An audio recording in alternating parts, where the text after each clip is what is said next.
السلام عليكم ورحمة الله وبركاته. ناس كتيرة سألتني في التعليقات عايزين تردد قناة الحلبة مصارعة الجديد بعد ما القناة كانت مقفولة. التردد الجديد موجود على قمر النايل سات. هعرفك في الفيديو ده ازاي تنزل القناة وازاي تقربها بكل سهولة ان شاء الله.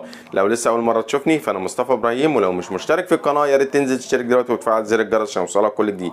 يا ريت محدش يجري الفيديو ويمشي على الخطوات لحد النهاية، وانا هخليك ان شاء الله تنزل القناة وتقربها بكل سهولة ان شاء الله.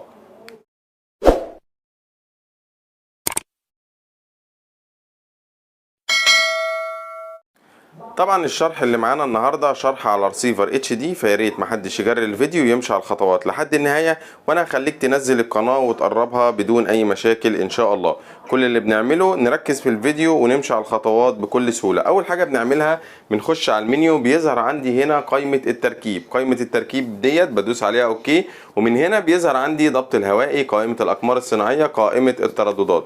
بنزل على ثالث خانه وهي قائمه الترددات اللي موجوده في الرسيفر، وبركز تحت هنا بلاقي مكتوب عندي اضافه باللون الاحمر، تحرير باللون الاخضر، شطب او حذف التردد باللون الاصفر، بحث التردد باللون الازرق. طيب بنعمل ايه؟ كل الالوان دي موجوده قدامك اهو في الريموت بالترتيب، احمر اخضر اصفر ازرق. هنعمل اضافه بالزرار الاحمر ونكتب التردد الخاص بالقناه وهو 3 وحايد 77.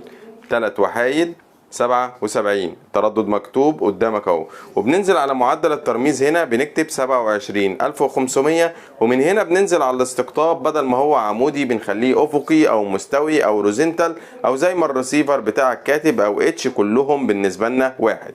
بعد كده بتدوس اوكي. طبعا بيظهر قدامك الكلمه ديت وبيكتب لك مرسل موجود او التردد موجود بالفعل حسب نوع الرسيفر بتاعك. طيب بعد ما وصلنا للمرحله دي بندوس اوكي، بيديني علامه تحديد او علامه صح جنب التردد، ومن هنا بيجي دور البحث بالزرار الازرق. الزرار الازرق اتفقت معاكم اهو انه موجود في الريموت. هنعمل ايه؟ هنضغط ضغطه واحده عليه هيظهر عندي قائمه البحث. قائمه البحث ديت ما بغيرش اي حاجه في الاعدادات غير ان انا بدوس اوكي.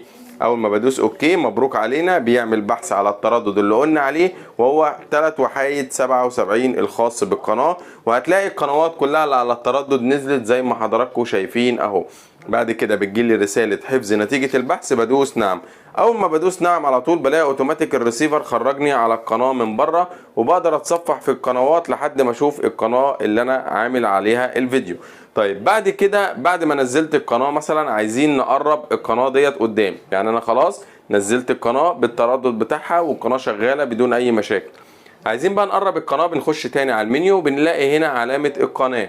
ممكن يكون الاوبشن بتاعك مش نفس الشكل بس بيبقى نفس المنظور معظم الريسيفرات الاتش دي.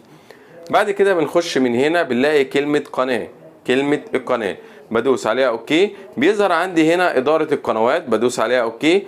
بعد كده بيظهر عندي القناة اللي انا عايز انقلها، يعني انا بقف على قناة، اي قناة من دول بختار القناة اللي انا عايز انقلها. نفترض القناة ديت، تمام، بدوس عليها اوكي بيديني علامة صح جنب القناة اهو، اداني علامة صح جنب القناة.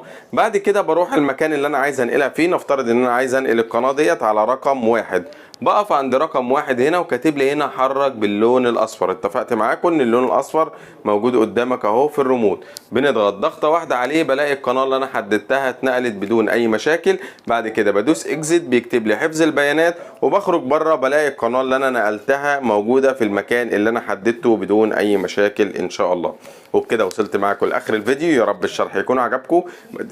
ما تنسوش يا جماعه تشتركوا في القناه وتفعلوا زر الجرس عشان يوصلكم كل جديد، ولو في اي استفسار سيبولي في التعليقات وانا هرد عليكم بنفسي. واشوفكم على خير، ويا ريت يا جماعه كله يعمل شير للفيديو عشان يوصل لكل الناس وتخلي غيرك يستفيد. كان معكم مصطفى ابراهيم، والسلام عليكم ورحمه الله وبركاته.